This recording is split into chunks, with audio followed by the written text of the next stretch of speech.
하나님 말씀 봅니다. 누가복음 11장입니다.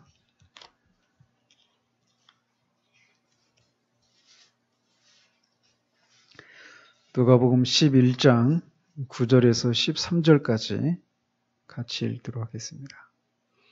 내가 또 너희에게 이르노니 구하라 그러면 너희에게 주실 것이요 찾으라 그러면 찾아낼 것이요 문을 두드리라 그러면 너희에게 열릴 것이니 구하는 이마다 받을 것이요 찾는 이는 찾아낼 것이요 두드리는 이에게는 열릴 것이니라.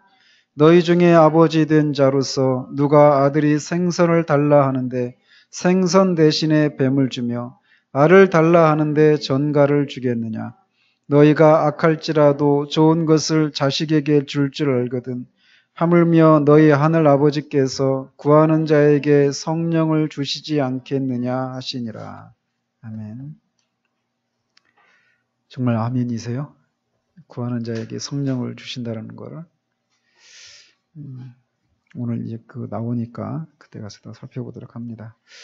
우리가 지난주에는 성령 충만을 받기 위해서 필요한 것들 이제 두 번째 것을 다 마저 살폈습니다. 성령 충만 받기를 간절히 원해야 된다. 이 내용을 오늘 살폈고 이제 세 번째로 그 내용을 살펴봅니다. 제가 자꾸 이 내용을 이렇게 말씀을 드리는 거는 어떻게 보면은 집사님 계신데 말씀을 드려서 죄송한데 이 성령 충만함에 대해서 이렇게 얘기를 들으면서 어쩌면 한 2주 정도 우리가 지나면서 어떻게 보면은 이렇게 마음이 더 무거워지는 그런 일이 있는 분도 계실 거라고 저는 믿어져요.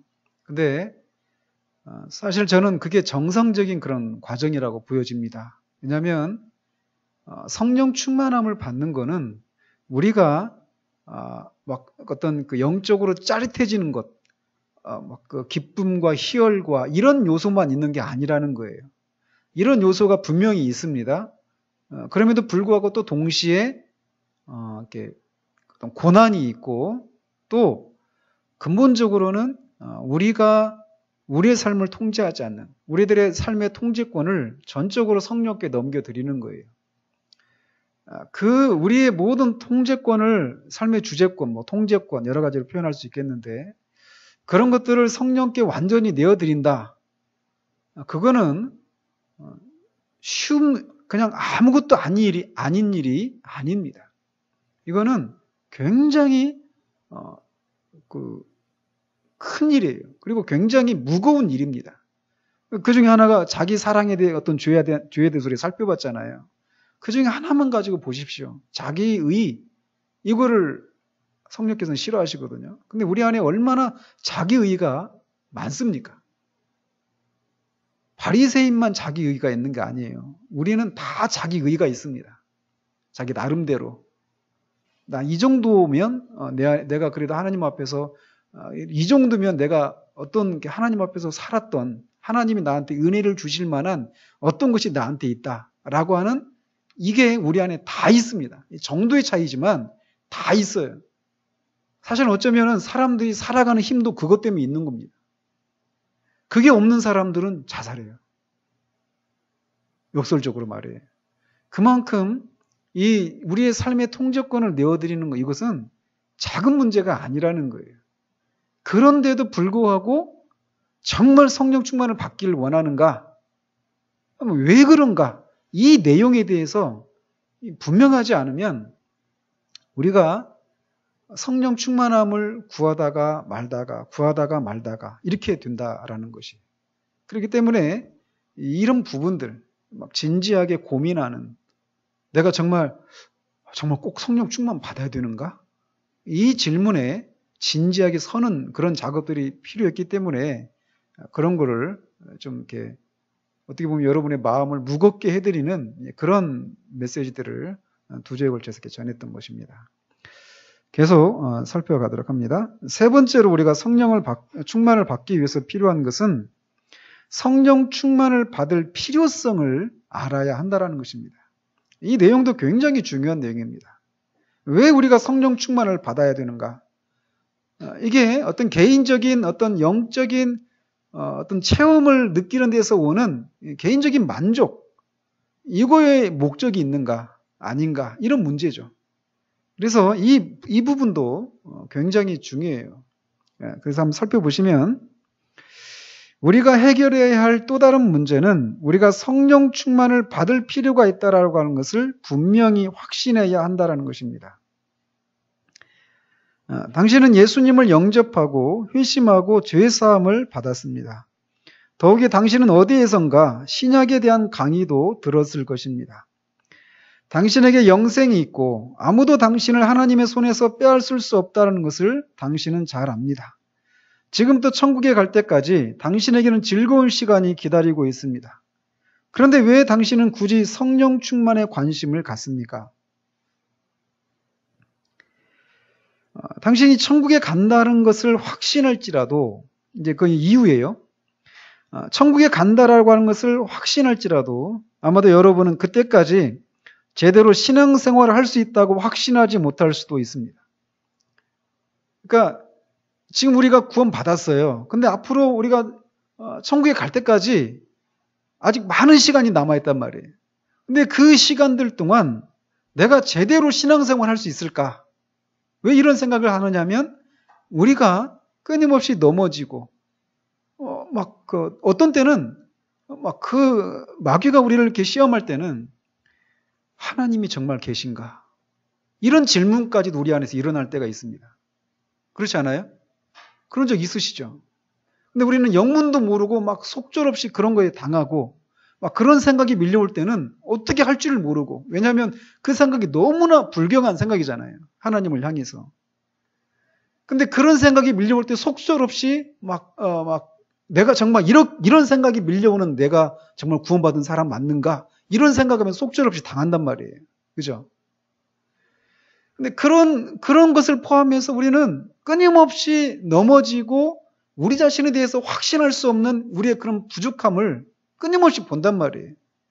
근데 앞으로도 한 몇십 년을 더 살아가야 된다.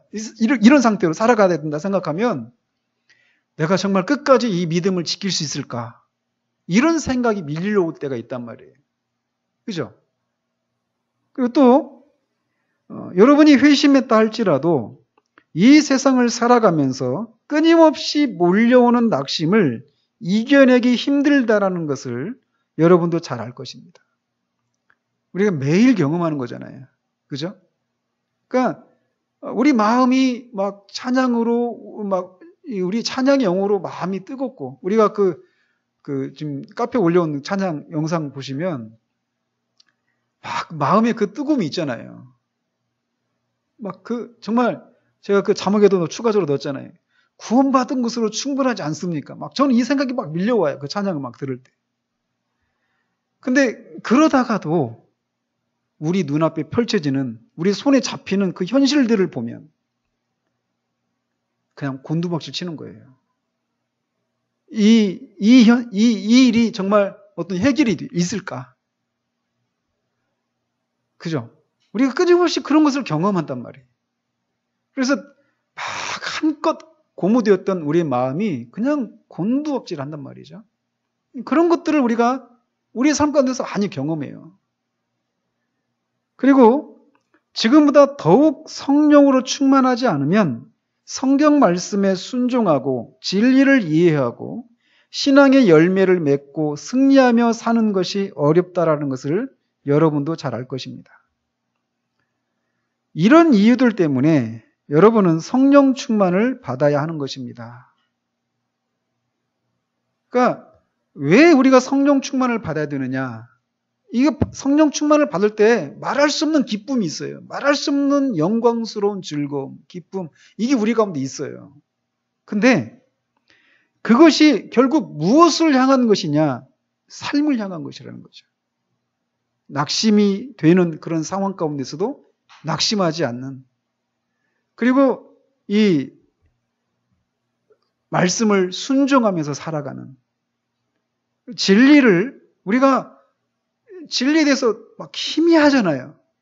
저도 하나님 앞에 소망이 막 생겨. 오늘 또 이렇게 책을 읽어가면서 막 기도 제목이에요, 그게. 진리에 대해서 더 선명해졌으면. 제가 정리되지 않은 그런 채로 있다라고 생각을 하거든요, 저 자신이. 진리에 대해서 우리가 분명한 더 이해를 하고 싶은 거죠. 근데 실제로 성령 충만을 받을 때, 이제 로이 존스 목사님 표현을 빌면 성령 세례를 받을 때, 그러니까 지금 제가 로이 존스 목사님 성령 세례를 같이 읽고 있거든요. 지금 이거 하면서. 근데 더 로이 존스 목사님이 더 선명해요. 근데 토저 목사님은 이 성령 충만이라고 하는 개념 속에 성령 세례와 우리가 소위 에베소서 5장 18절에서 너희가 술 취하지 말고 방탕하고 술 취하지 말고 성령으로 충만하라 이렇게 하잖아요. 거기서 말하는 성령 충만과 지금 로이 존스가 말하는 성령 세례는 다른 거거든요. 근데 성령 세례가 사도행전에서 보면 성령으로 충만하였더라 이런 표현이 있잖아요. 똑같은 성령 충만이라고 하는 용어를 쓰고 있는데 그 성령 충만이라고 하는 용어가 문맥에 따라서 우리가 어떤 걸 해야 해서 도달하는 성령 충만이 있는가 하면 우리에게 부어지는 성령으로 우리가 성령의 능력을 힘입는 그 성령 세례, 그걸 성령 세례라고 하는데 그 성령 세례의 주체는 예수님이십니다. 예수님이 성령으로 우리를 충만케 해주시는, 우리의 성령을 부어주시는 거예요. 그래서 이 성령 충만이라고 하는 똑같은 용어가 어떤 면에서 우리가 흔히 알고 있는 일반적인 의미의 성령 충만이 있고 특별한 의미의 성령 충만이 따로 있단 말이에요. 그 특별한 의미의 성령 충만을 로이 존스는 성령 세례다 이렇게 구분해서 표현을 하고 있는데 이 토저 목사님은 그거를 그냥 뭉뚱그려서 한꺼번에 설명하고 있어요. 그리고 이 성령 세례를 받으면 우리가 그때 살펴봤지만 우리가 성화를 이루는 데 있어서 도덕적이고 순결한 삶을 살아가는 데 있어서 직접적인 영향을 주는 건 아닙니다. 간접적인 영향을 주는 거예요. 그러니까 성령 세례를 경험하고도 도덕적으로 저급한 삶을 살아갈 수 있는 거예요. 이해가 잘 안 되죠? 근데 그게 그렇단 말이에요. 그게 어디서 볼 수 있느냐? 고린도 교회를 보십시오. 그들은 성령 세례를 받았던 사람들이었어요. 그런데 그들의 도덕적인 수준을 보십시오. 계모하고 동침하는 사람이 있는가 하면. 성만찬에 대한 그 혼란스러움을 교회 안에서 보십시오. 그 은사를 무분별하게 사용하는 데서 오는 그 혼란스러움들을 보십시오. 그들이 고린도 교회가 성령의 은사가 충만하고 성령 세례를 경험한 교회인데도 불구하고 도덕적인 수준은 아주 낮은 수준이었단 말이에요. 그래서 이 성령 세례가 도덕적인 것과 직접적으로 연결이 되어 있는 건 아니에요. 아시겠죠? 납득이 잘 안 되는가 보죠. 동의를 못 하겠죠. 그죠? 왜냐하면 우리가 그런 걸 많이 보잖아요. 하나님을 만났다. 뭐 이렇게 하나님을 만났다고도 표현하는데. 근데 그런 분들이 도무지 그냥 일반 그런 것을 경험하지 못한 사람도 하지 않을 그런 짓을 하거든요. 그런 죄를 짓는 일을 하잖아요. 그죠? 그런 걸 볼 때 우리가 딱 의심이 드는 게 과연 저분이 정말 하나님 만난 게 맞나? 이런 생각을 할 수 있잖아요. 그죠? 그런데 그럴 수 있다라는 것입니다. 다윗을 보십시오. 하나님의 마음에 합했던 다윗이 어떤 죄를 지었는지 보십시오. 그러니까 이 성령 세례를 경험한다고 해서 도덕적으로 직접적인 영향을 미쳐서 우리가 어떤 갑자기 성화가 이루어지고 이런 건 아니란 말이에요. 그런데 토저 목사님은 이걸 합해놨어요. 성령 충만이라고 하는 개념 속에 성령 세례와 일반적인 성령 충만이라고 하는 개념도 같이 들어있고 이 성령 세례와 이 성화와 직접적으로 관계가 있는 건 아닌데 이 두 개를 또 직접적으로 관계가 있는 것처럼 그렇게 묘사하고 있단 말이에요. 그런 면에서 제가 볼 때는 로이 존스 목사님이 더 선명해요. 그분이 또 의사잖아요. 의사니까 얼마나 이게 그런 것들에 대해서 이렇게 분명하겠어요. 그런 기질의 차이도 있겠죠.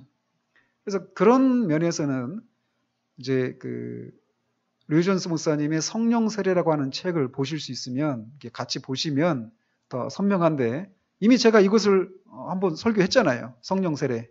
류존스 목사님 그 교리 강좌 중에서 몇 번째인지는 모르겠지만 성령의 충만과 인치심 이런 제목으로 한 열 몇 번 정도 이렇게 해가지고 성령 세례에 대해서 한번 다룬 적이 있으니까 그거를 참조하시면 지금 제가 말씀드리는 내용을 조금 더 선명하게 이해할 수 있을 거예요. 근데 어쨌든 이제 그런 걸 염두에 두시고, 저는 그런 걸 이제 전제하고, 그럼에도 불구하고 토조 목사님이 지금 여기에 충실해서 그렇게 진행해 나갑니다. 그걸 염두에 두고 이제 들으시라고 이렇게 말씀드리는 거예요. 자, 아무튼 우리가 성령 충만함을 받아야 하는 이유는 바로 위에서 말하고 있는 그런 내용들 때문에 그래요. 여러분이 성령 충만의 필요성을 아직도 못 느낀다면 사실 나는 당신에게 큰 도움을 줄 수 없습니다.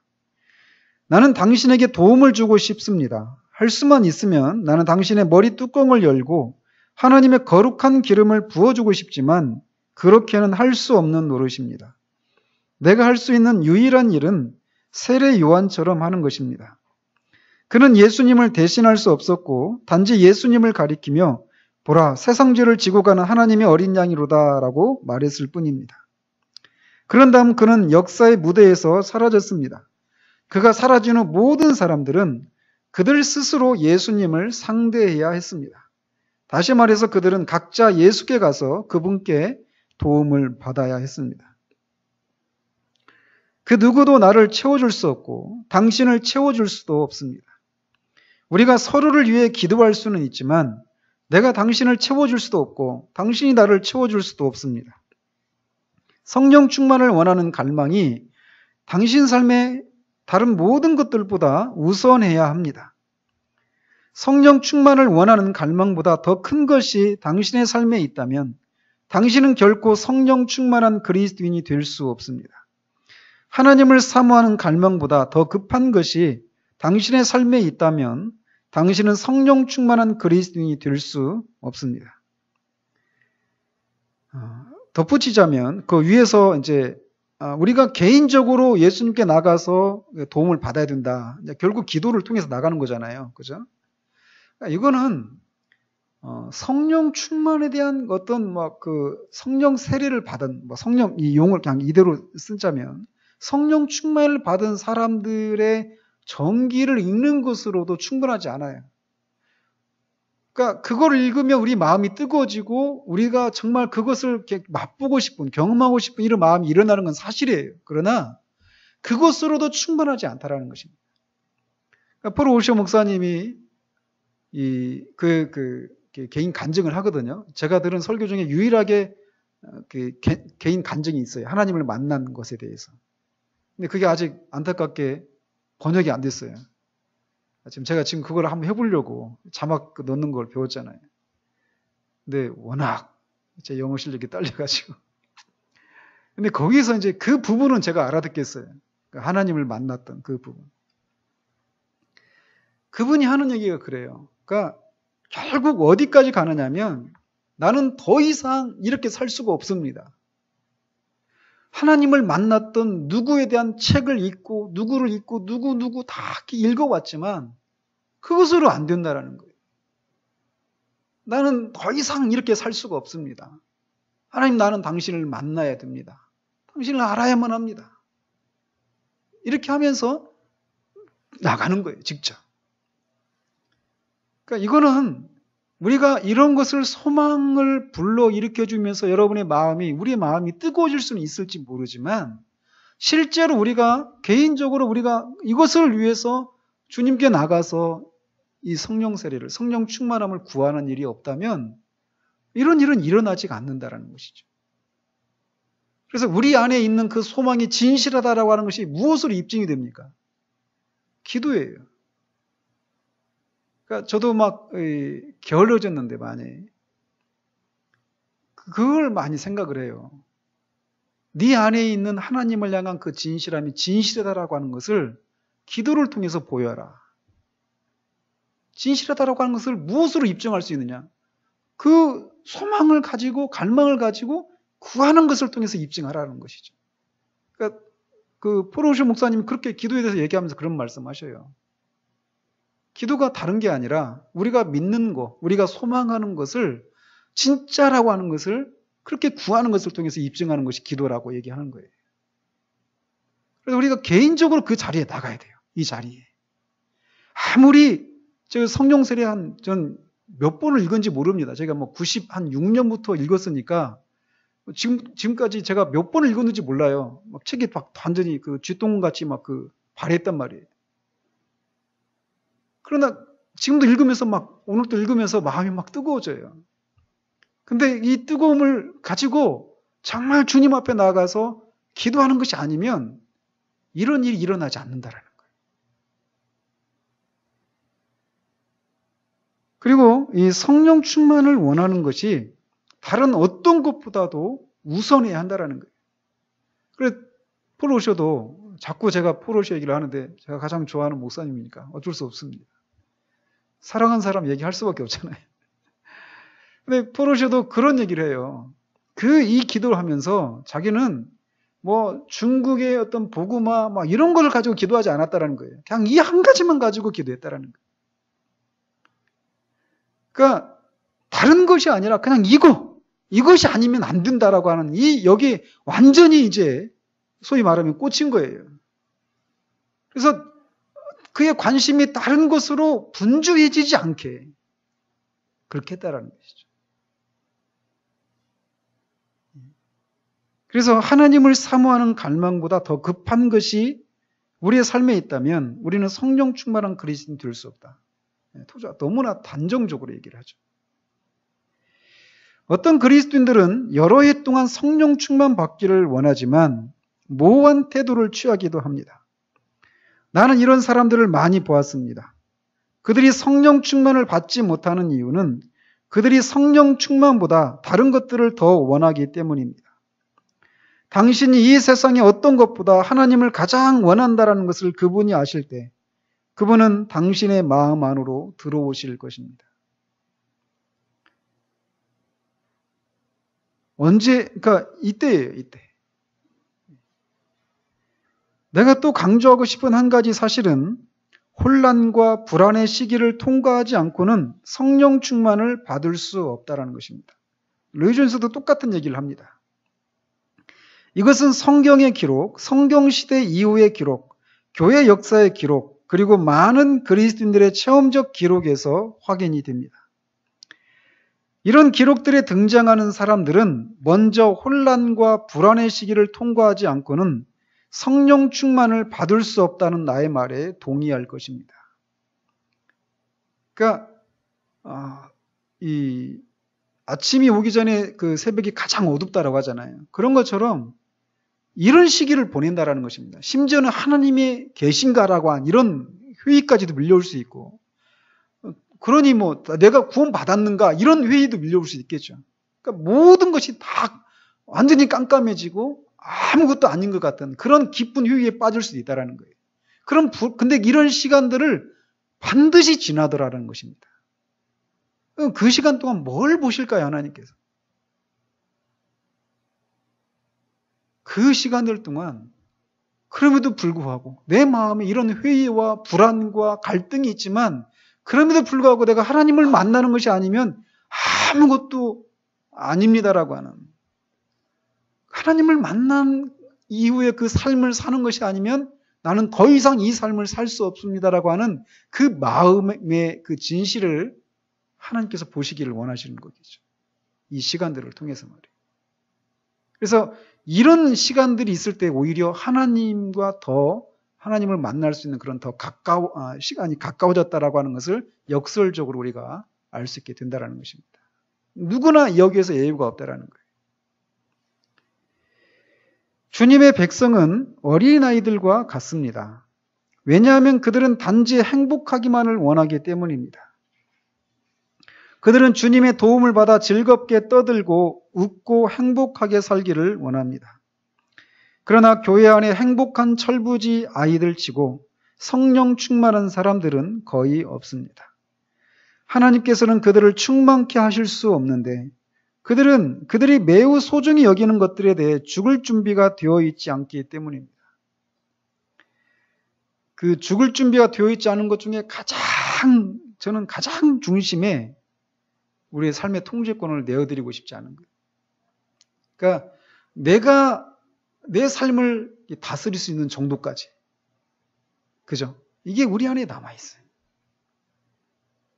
그래서 이게 그냥 우리 성령 충만을 위해서 기도합시다. 막 우리 마음을 뜨겁게 하고 막 으쌰으쌰 하면서 이렇게 갈 수 없는 요소라는 거예요. 이게 있단 말이죠. 하나님께서는 자신의 자녀들이 즐거워하기를 원하십니다. 그러나 그것이 육신의 싸구려 즐거움은 아닙니다. 하나님은 그들이 부활하신 그리스도를 즐거워하기를 원하십니다. 회심한 이후 성령 충만의 경험이 없는 그리스도인은 진정한 그리스도인의 기쁨을 알지 못한다고 말할 수 있을 것입니다. 나는 이것이 나의 체험이었음을 잘 압니다. 내가 처음 회심했을 때 나는 큰 기쁨을 맛보았습니다. 나는 행복한 그리스도인이었습니다. 그러니까 회심한 이후에 우리는 이런 기쁨을 맛봐요. 그러나 성령 충만을 경험하고 맛보는 그 기쁨에 비하면 진정한 기쁨을 한 번도 맛보지 못했다라고 말할 수 있는 정도로 그런 것이 있다는 것이죠. 성령 충만에는. 그러나 이것이 절반의 세속성과 인간적 활력에서 나온 행복이라면 하나님께서는 당신을 그런 행복에서 구해내기를 원하실 것입니다. 하나님의 영으로 충만한 것은 혼란, 불안, 실망, 그리고 공허감을 통과한 후에 얻을 수 있는 것입니다. 당신이 절망의 상태까지 이르렀을 때 당신이 주변의 모든 사람들을 찾아가 보고 모든 잡지사의 편집자들에게 편지를 썼을 때 당신이 유명하다는 모든 복음 전도자들을 따라다녔을 때 당신이 유명하다는 모든 카운슬러들, 상담자들에게 상담을 받아보았을 때 그럼에도 아무에게도 도움을 얻지 못해 절망에 빠졌을 때 바로 그때 당신은 하나님께서 당신을 위해 행하시기를 원하시는 것을 행하실 때가 가까이 왔다라는 것을 알게 될 것입니다. 당신 자신에게 절망이 있을 때, 당신 자신을 비웠을 때, 당신이 내적 고독을 느낄 때, 그때 하나님의 도움의 손길이 당신에게 가까이 온 것입니다. 우리는 우리 자신에게 절망한다. 이것에 대해서 우리는 잘 몰라요. 잘 모르는 시대를 우리는 살고 있습니다. 우리가 우리 자신을 비우게 되면 이 내적 고독이라고 하는 것이 밀려오게 되는데 그때가 바로 하나님의 도움의 손길이 가까이 온 때라고 하는 것을 우리가 기억을 해야 돼요. 하나님은 우리가 오직 하나님 한 분으로만 만족하고 행복할 수 있는 수준까지 올라오기를 원하십니다. 우리에게 하나님과 그 밖에 다른 것들이 전부 필요한 것은 아닙니다. 하나님은 우리에게 하나님 자신을 주시고 또한 우리로 하여금 다른 것들도 갖게 허락하시지만 우리가 오직 하나님만을 원하는 수준에 이를 때가 되면 우리에게는 내적 고독이 있을 수밖에 없게 됩니다. 그러니까 모든 것이 다 만족스럽고 잘 되어져 가고 있을 때라 하더라도 오직 하나님 그 한 분만으로 우리가 만족하지 못하고 있는 그런 상황 가운데 있을 때 다 잘 되어 가는데도 우리 영혼 깊은 곳에 그런 고독이 있다라는 것이 내적 고독이. 심지어는 이럴 때 우리는 소위 은혜를 누리고 있는 때일 수도 있습니다. 이때가.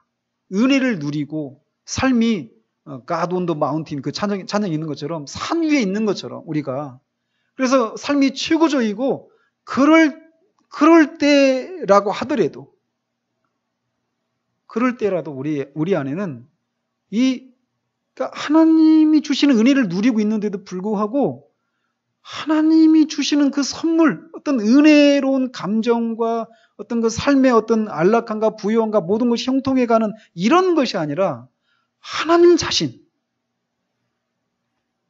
이것이 우리 가운데 하나님 자신을 향한 그 갈망이 우리 가운데 생겨날 때 우리는 이런 내적 고독이 생길 수밖에 없다라는 것입니다. 우리는 사람들과 너무 잘 어울리기 때문에 고독할 시간이 없습니다. 고독을 느낄 때 우리는 전화기로 달려가 친구에게 전화를 겁니다. 전화 통화를 하느라고 30분을 가볍게 날리는 동안 오븐에 있는 음식이 타버릴 정도입니다. 이렇게 외로울 때 많은 사람들은 끊임없이 짓거립니다. 죄송합니다. 아무튼 그 토저 목사님 표현이 굉장히 직설적이에요. 다시 말하지만 우리는 고독을 견딜 수 없기 때문에 끊임없이 사람들과 어울리려고 애를 씁니다. 이 고독을 우리가 고독이 찾아올 때 이것을 통해서 결국 우리가 하나님께 나가야 되거든요. 근데 사람에게 전화하고 사람을 만나서 자신 안에 있는 것들을 이렇게 털어놓는 이런 것도 있지만 이 고독을 해소하기 위해서 우리가 취하는 방식이 여러 가지입니다. 기도 외에 모든 다양한 방법이에요. 그러면 설교를 듣는다든지 이것도 이 고독을 피하기 위한 한 방법이 될 수도 있습니다. 아십니까? 그러니까 여기 우리가 어떤 때는 우리가 설교를 듣는 것을 통해서 우리 안에 있는 이 고독이 이렇게 사라지고 우리 마음에 어떤 마음의 평강과 은혜로운 감정이 이렇게 있는 것을 구하는 것이 정당할 때가 있어요. 그런데 어떤 때는 말이죠. 이 설교마저도 어떤 면에서는 우리의 내적인 고독을 해소하기 위한 방편을 우리가 취하는 것일 수도 있어요. 또 책을 읽는다든지 저 같은 사람도 그런 유혹이 많이 있겠죠. 그러니까 기도는 굉장히 고독한 작업입니다. 기도만큼 고독한 작업이 없어요.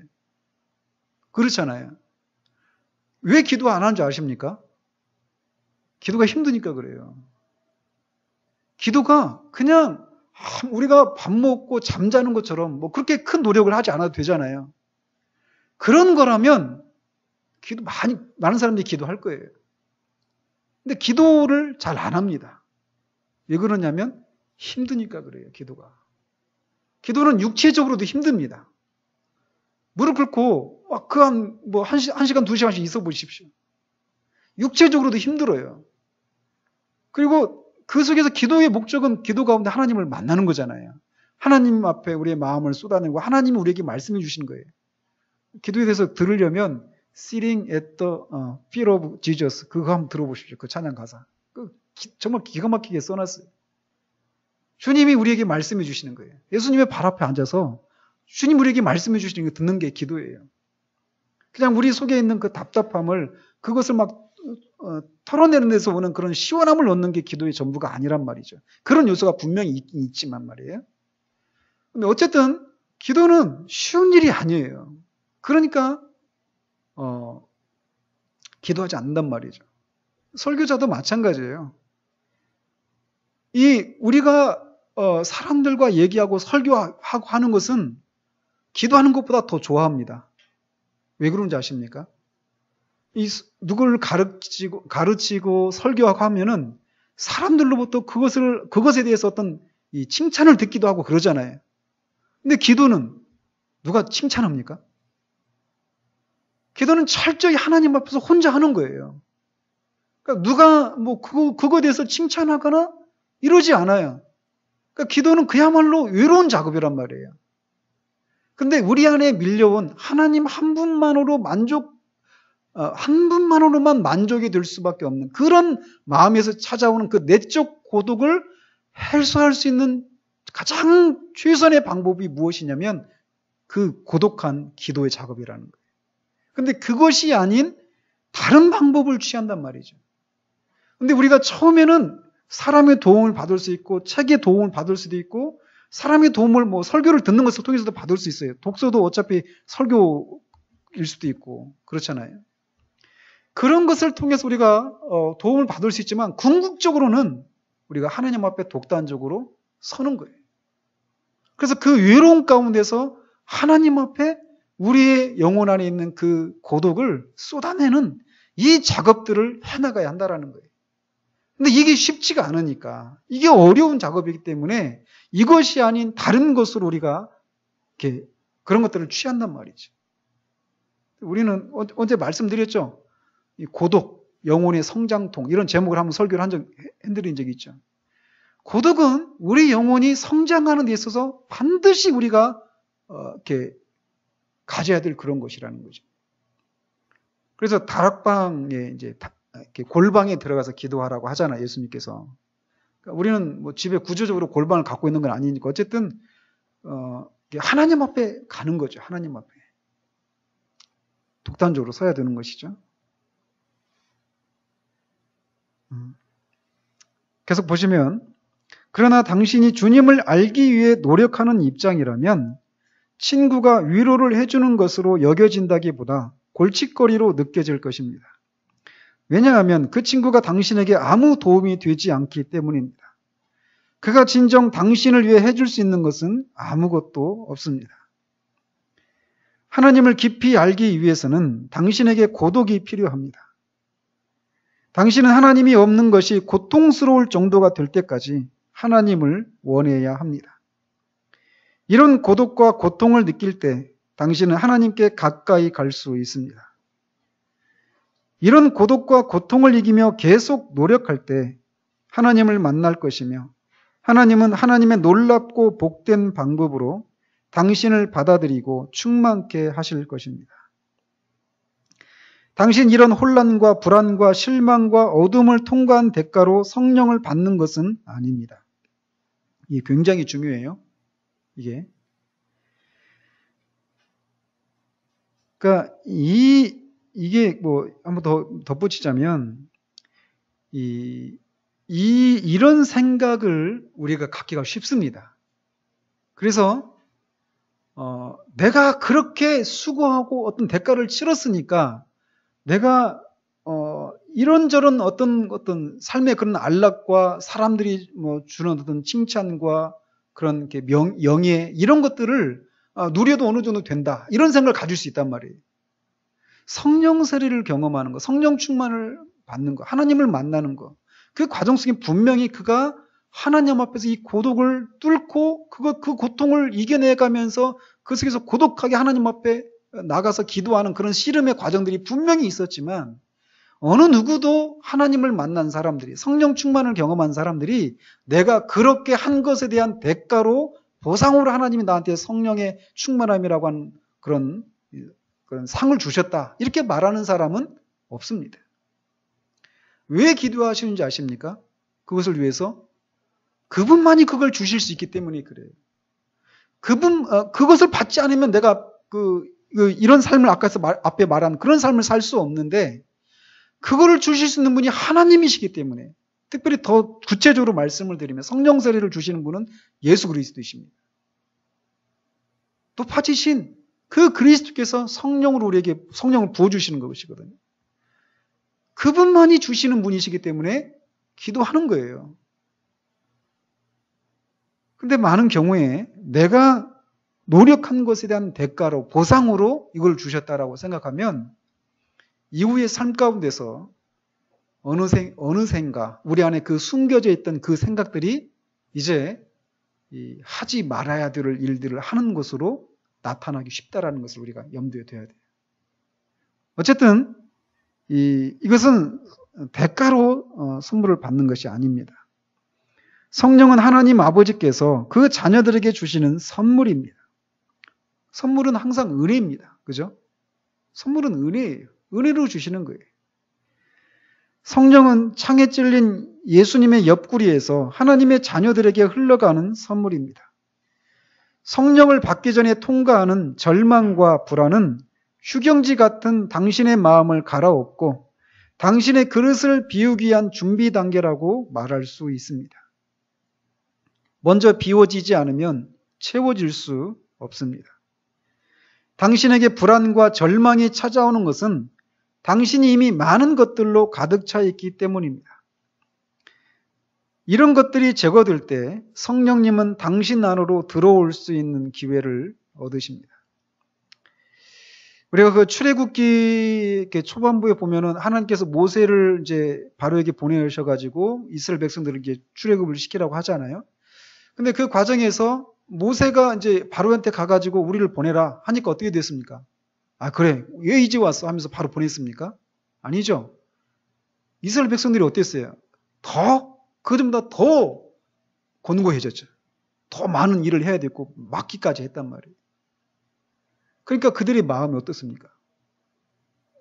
차라리 이 모세가 우리를 가나안 땅으로 인도한다고 이 일 때문에 헛된 그런 이 소망 때문에 우리가 더 힘들어졌다. 이거잖아요. 그러면서 모세를 원망하잖아요. 그죠? 하나님이 우리를 구원하시는 과정 가운데서 그런 일들이 있단 말이에요. 오히려 전보다도 더 혼란스럽고 더 삶이 더 나빠지고 더 모든 게 꼬이는 것 같은 그런 것을 지난단 말이죠. 근데 오늘날 이 피상적인 그런 가르침이 넘치고 있는 이 시대 가운데서는 이런 얘기들이 쏙 빠져 있어요. 그래서 이런 얘기들을, 이런 것들이 찾아오면 오히려 이런 것들을 막 몰아내려고 하기 급급하죠. 이건 마귀가 주는 생각이다. 그러나 기억하십시오. 이것은 우리가 성령 충만을 받는 과정 가운데서 지나가는 과정이라는 것을 기억해야 돼요. 그래서 그냥 더 우리가 이것을 구하기 전보다 더 우리의 마음의 상태가 더 어려워지는 이런 것을 보면서 이렇게 포기해버리는 그런 일이 있어서는 안 된다는 것을 염두에 둬야 된다는 거죠. D.L. 무디는, 드와이트 무디인데, D.L. 무디는 빈 유리잔을 들어서 물로 채운 다음 이 유리잔에 어떻게 내가 우유를 채울 수 있겠습니까? 라고 말하곤 했습니다.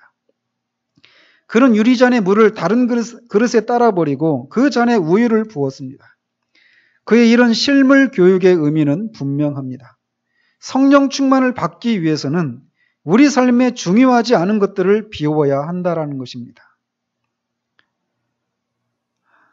근데 이제 이게 우리 삶에 중요하지 않은 것들이 우리 안에 있다라고 하는 것을 이런 시기들을 지나지 않으면 몰라요. 우리는 그래도 내 마음에 중요하지 않은 것들을 많이 버렸다라고 생각하고 있는데 이제 하나님께서 우리를 이런 과정들을 통과하게 하시면서 내 안에 정말 너무나 많은 그런 장난감들이 하나님이 아니어도 내 삶을 만족스럽게 살 수 있는 그런 것들이 참 많이 있었구나라고 하는 것을 이제 알게 하시는 것이죠. 이게. 우리가 이 세상에 중요하지 않은 것들에 너무 관심을 쏟는다고 내가 지적하는 것이 가혹하게 여겨집니까? 우리는 먹고 사노라고 바쁘게 발버둥 치지만 결국 신장에 병이 생기거나 심장마비가 일어나 죽지 않습니까? 토조 목사님도 심장마비로 돌아가셨어요. 딴 얘기인데. 우리는 그렇다 해서 그분이 먹고 살기 바빠서 바쁘게 발버둥 치다가 심장마비로 돌아가신 건 아니에요. 네.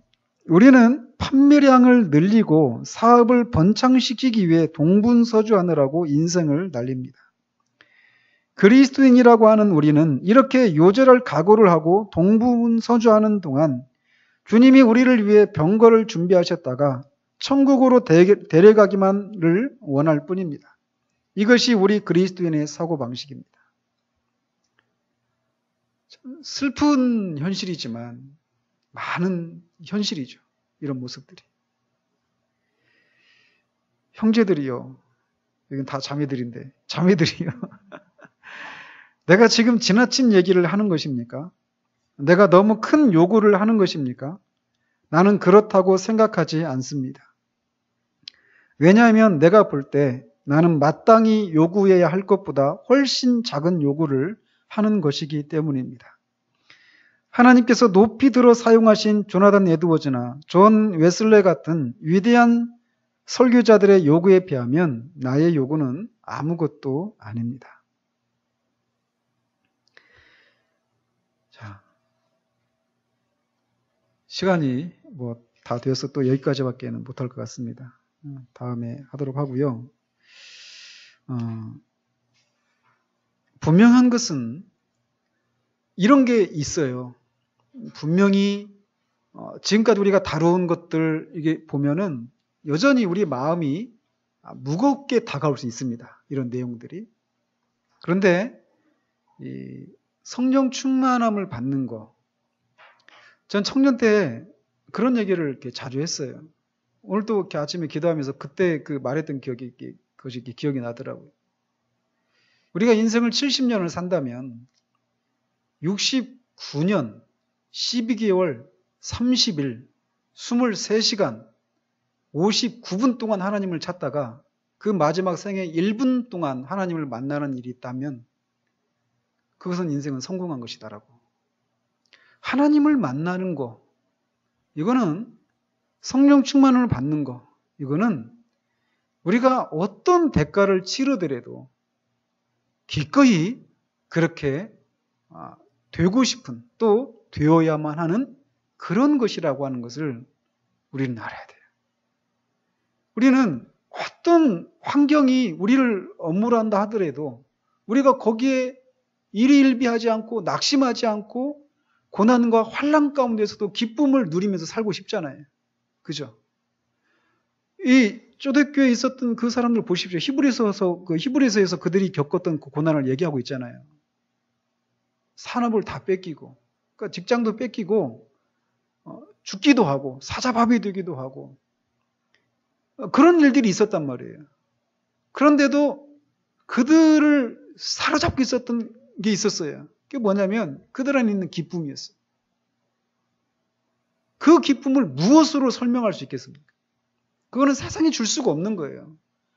억만금을 가졌기 때문에 그들이 그 기쁨을 누렸던 게 아니잖아요.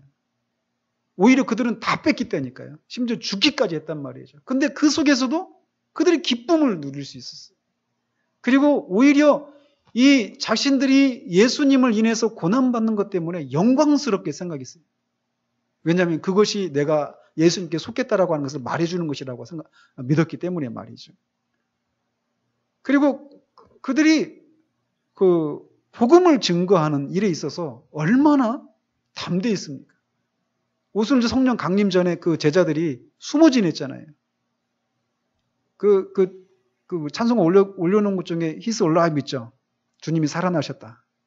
그 베드로의 그 심정을 고백한 거잖아요. 그 가사가. 병정들이 자기를 잡아올까봐 숨어서 지냈단 말이에요. 근데 그들이 그리고 나서 이제 50일이 지나고 나서 성령 강림한 후에, 성령으로 충만케 되어진 후에 그들의 모습을 보십시오. 다락방에 있었던 그들이 광장으로 나갑니다. 저는 하나님 앞에 기도해요. 저 자신을 보면서도 그렇거든요. 하나님 더 이상 다락에 머무르지 않기를 원합니다. 난 이 믿는 거 다 진리라고 믿어요. 근데 여전히 복음에 대한 이 세상 앞에서 두려워하고 있는 저 자신을 보거든요. 광장으로 나가지 못하고 있는 저를 보거든.